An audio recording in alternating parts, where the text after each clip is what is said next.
Before we start the show, let's hear from one of our sponsors. Their support keeps this show free for you. Did you miss my cooperation event? No problem. You can still get the replays and find out how to get organic cooperation without losing your mind. This 3-day event is the playbook to more cooperation in your home without yelling or bribes or threats. Check out the show notes to grab the replays and start garnering organic cooperation today. You won't be disappointed.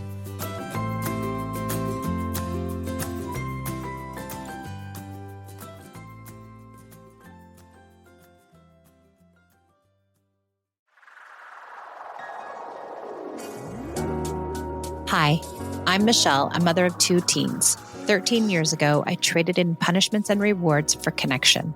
Now I prioritize relationship over behaviors, utilize play as a parenting tool, and set limits with empathy instead of consequences. Each week, I share my journey and interview clients, experts, and followers. Thanks for joining me on the Peace and Parenting podcast. I'm so glad you're here.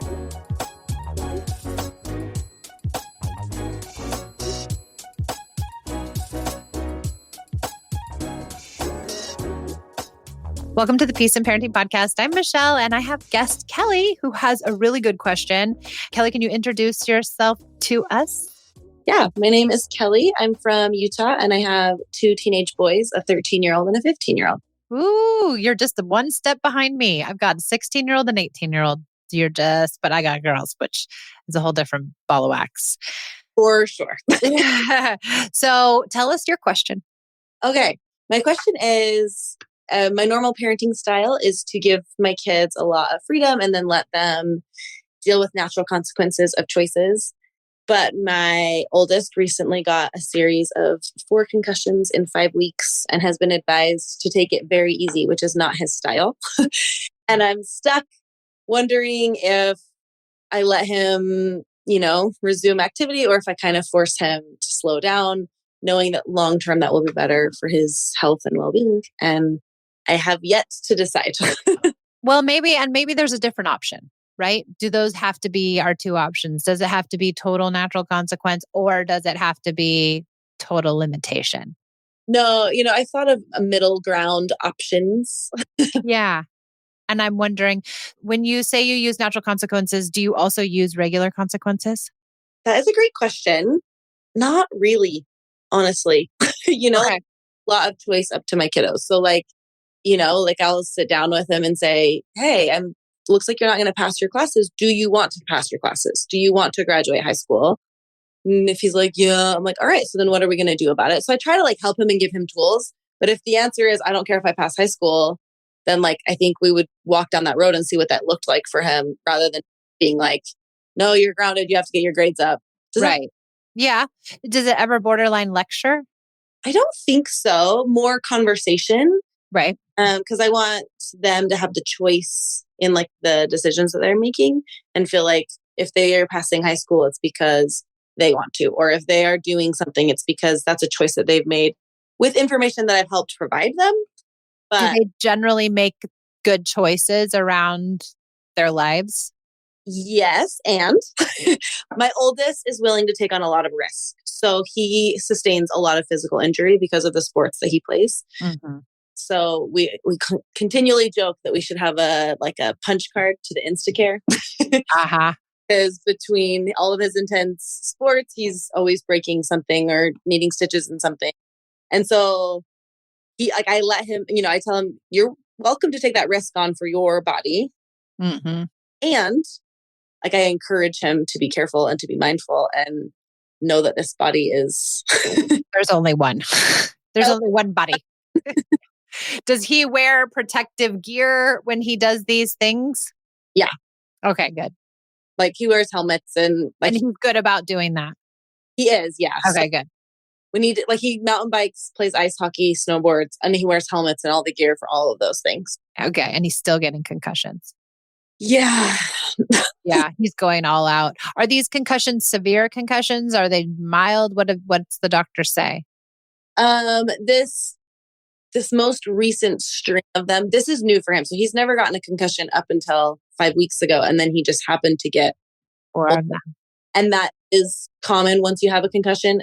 Like more common for you to get them more interesting so soon. Like if there's any sort of like hit to the brain, it's more common for it to become concussed because it's not fully healed yet. That makes sense. Right. So he's just keeps re-injuring it basically. Yeah. So we've definitely been taking it much easier now, but all of the things were like such fluke things. It was like one was a hockey thing, one was a car accident. Car accident. He slipped and fell in a parking lot. And that was the most recent one, but his brain was already just so sad that.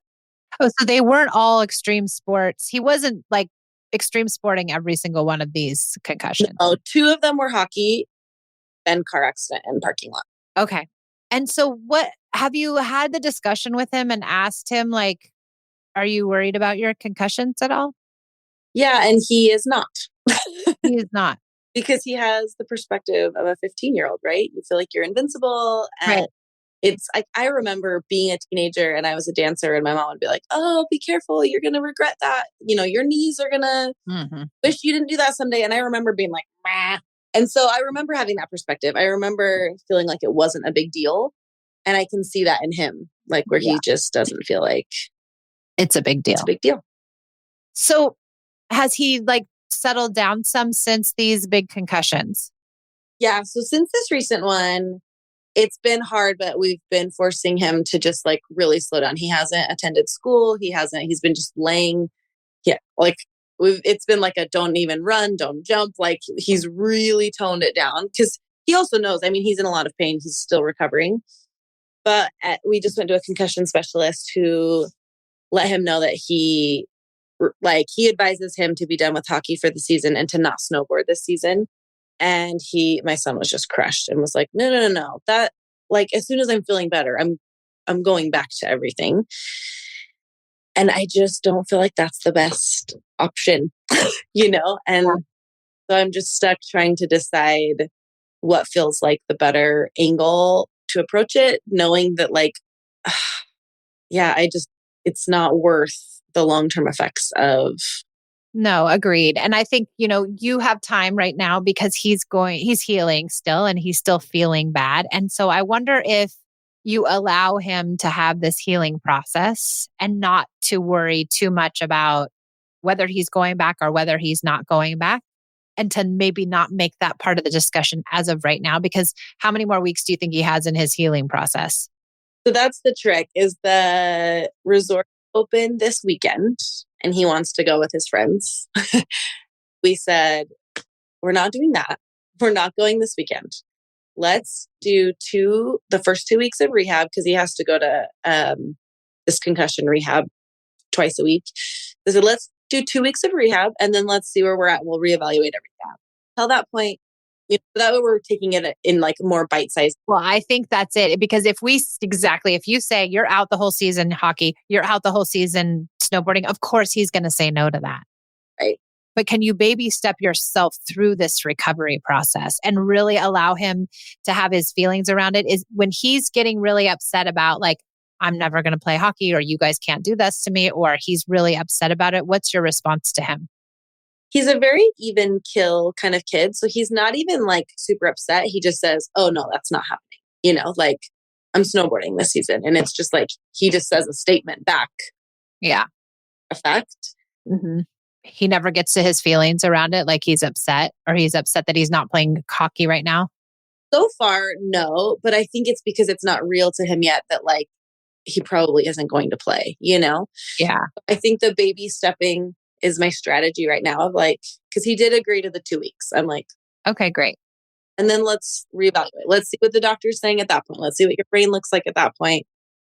I think there might be some place to have empathy for him. I'm not sure where, because I don't know you guys well enough or know him well enough, but I think there's some space that he probably is upset, even if he's not saying so. And even if he's not, leading on, he's just coming with, no, absolutely not. I'm doing whatever I want, irreverence instead. But I think there's got to be a place to like be like, this must be really hard for you to have to sit in bed all day. This must be really hard that you've had 4 concussions in 5 weeks. Wow, this is really not fun. I can only imagine. And trying to get his feelings out around it, to get him to be really upset around it. So then you can be like, I understand. I would be pissed too. You can have empathy for him. That's connection. And that can also give space for him to start to relinquish his irreverence around it because he's probably just mad and not to his sad feelings. Yeah. Before we continue, let's take a moment to thank our sponsors. Their support lets us keep bringing you the show completely free. If you haven't finished your holiday shopping yet, don't panic. We've got a secret source for incredible original gifts, and that's Uncommon Goods. They've got unique hand-picked gifts for everyone on your list, all in one spot. Gifts that spark joy, wonder, delight, and it's exactly what I wanted feeling. My sweet Pia loves macaroons, and the giant macaroon set at Uncommon Goods is amazing with flavors like double peanut butter salted chip and chocolate salted caramel cheesecake. What? She's going to love these, and they are so unique compared to the basic ones we always see. Another incredible, unique gift idea is the Uncommon Experiences. They are more than just virtual classes. They are unexpected opportunities to have fun and connect in new ways. Who doesn't want a tarot card reading or a lunar astrology charting? They have crafts, gardening, and so much more. These are especially perfect for those folks we know who have it all. Get 15% off your next gift. Go to uncommongoods.com/peace. That's uncommongoods.com/peace for 15% off. Don't miss out on this limited time offer. Uncommon Goods, where all out of the ordinary.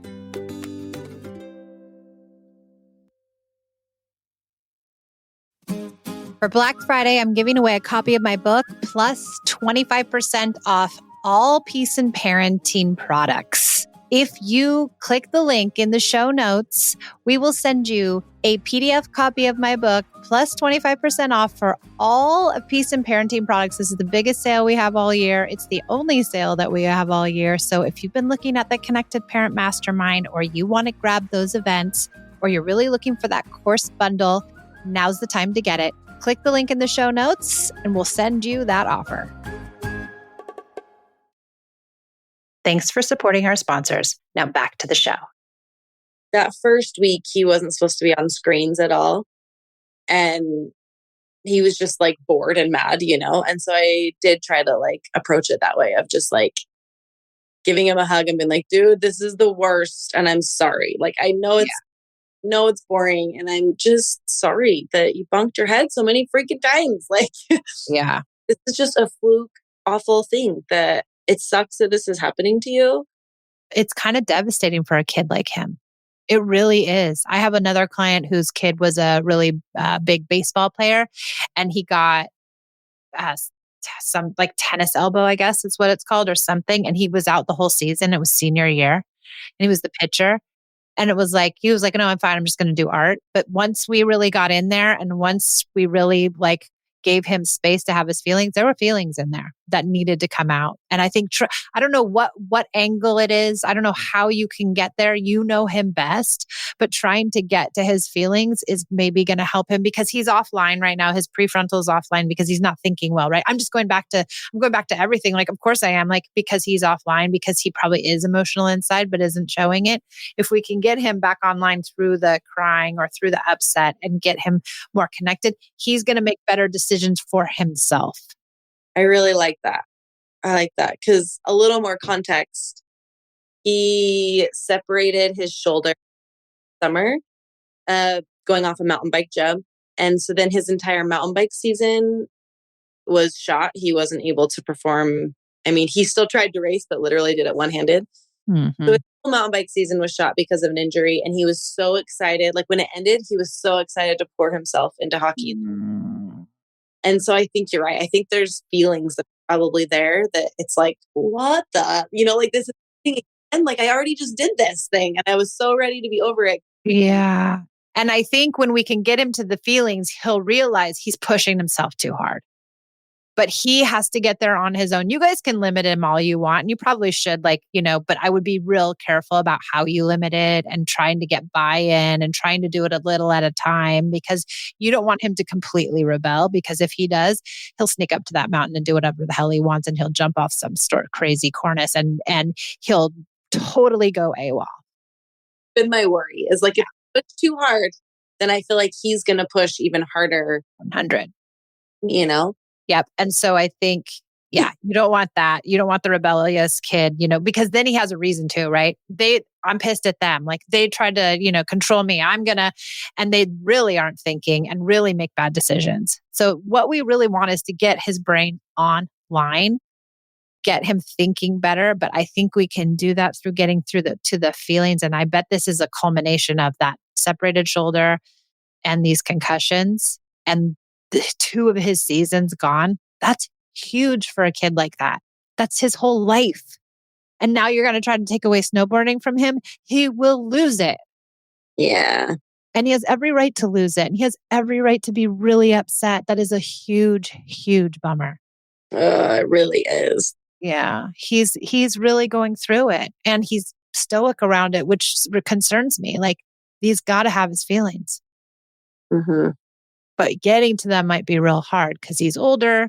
That's his personality. It's like we got to find him in just the right vulnerable spot to discuss it in a meaningful, really like earnest way. Like, this is kind of devastating, buddy. Like your whole hockey season's gone. And we shy away from doing that because we think we're being mean. But I really think like exploring, like, also we like to talk it away. Like, oh, it's only one season. You'll do it next year. Or, oh, there are only 4 more games or blah, blah, blah. And we minimize instead of like really dive into it. Just let him feel like all of it. Yeah, he probably needs to, and probably several times. I'm sorry. That's not probably what you wanted to hear. It's helpful because I like even just talking through it, realizing because like I knew about the shoulder thing and we've just been talking about like, man, you've had such a rough go this last little bit. But just like realizing the complexity of like it's a lot. At that age, that is such a big deal. And to miss 2 seasons, like missing a season of thing and then 2 more things coming just right around the corner and the possibility of losing the snowboarding season, like that will devastate him. Pia, my youngest, she's a competitive dancer. And during COVID, she lost her mind when they took dance away. Like she went into full on depression. These kids who are those kind of kids, right? The activity kids, like that's their identity. That's their life. That's their everything. And to have it taken, and no wonder you said to your mom, like, I don't care that's my life. I'm going to tear up my feet. I'm going to ruin my knees. Like, heck, I'm dancing. Right. And that's how she is. Her feet are all torn up. Her hips are constantly hurting. And it's like, she's not going to listen to me. Not unless, she's really online. Oh, yeah. I think the snowboarding one is for sure going to be the hardest, especially he has pretty intense ADHD and moving his body is extremely helpful for him. And that's how he can regulate and feel like a normal human being. So we're going to have to get creative, I think, and find. Maybe it's art. Maybe it's something else. The baseball player I helped his was art. Like maybe there is something else. And if he is ADHD too, like, getting his brain online is super smart, super important because it's already the reasoning skills in the ADHD brain they already have impulsivity that's like running rapid. And so we want to make sure we temper that with connection as much as we possibly can. It's not possible for all of it, but as much as we can. Yeah. With him, it definitely has to be something movement. Like I think art is a cool idea, but for him like, to be physically moving. But his concussion doctor suggested doing like an indoor bike. Or swimming maybe. Ooh. Or the rowing machine. Like maybe some of that stuff is good. Yeah, I need to figure out because the competitive piece, even if it's just with himself, like when we go snowboarding, he'll want to try 3 things each run that he didn't try the run before. And like he's just competing with himself. Yeah. Finding ways that he can tap into that competition and move where there's no risk of falling. Yeah.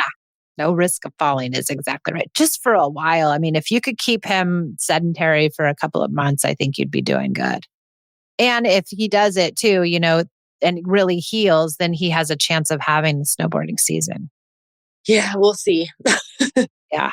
The doctor feels like the longer we can keep him from falling, the better. So it would take, the snowboarding season here where I live goes to like March or April. So Damon was like, even at the end of the season? And he's like, I don't know, buddy. Let's take it a day at a time. So I think he's leaning towards none at all. And that feels like a lot to a 15-year-old. Yeah. So I think the faster you can get him to his feelings, the more he'll be malleable to this sit out, so to speak. I like that approach. That feels solid. Poor thing. I feel bad for him. I'm sorry. I feel bad for you that you have to watch him suffer. That's not fun for a mom to watch their kids suffer. It's really hard. Yeah, it has not been fun. That's no accurate. Yeah, I'm sorry. Well, he's lucky to have you. Thank you. Yeah. Thank you really so much for this question. It was such a good one and one I never get. So this was really cool. So thanks for letting me help you in this. And thanks for being on the podcast. Yeah, thank you so much. No worries. Thanks for joining us on the Peace and Parenting podcast. And we'll see you next time.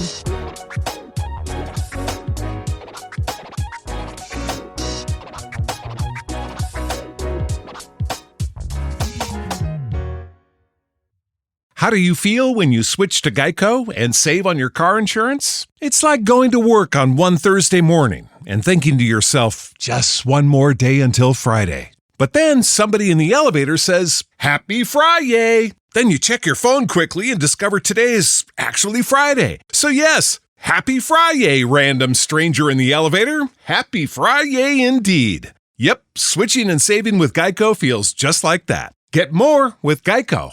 How do you feel when you switch to Geico and save on your car insurance? It's like going to work on one Thursday morning and thinking to yourself, just one more day until Friday. But then somebody in the elevator says, Happy Friday! Then you check your phone quickly and discover today is actually Friday. So yes, Happy Friday, random stranger in the elevator. Happy Friday indeed. Yep, switching and saving with Geico feels just like that. Get more with Geico.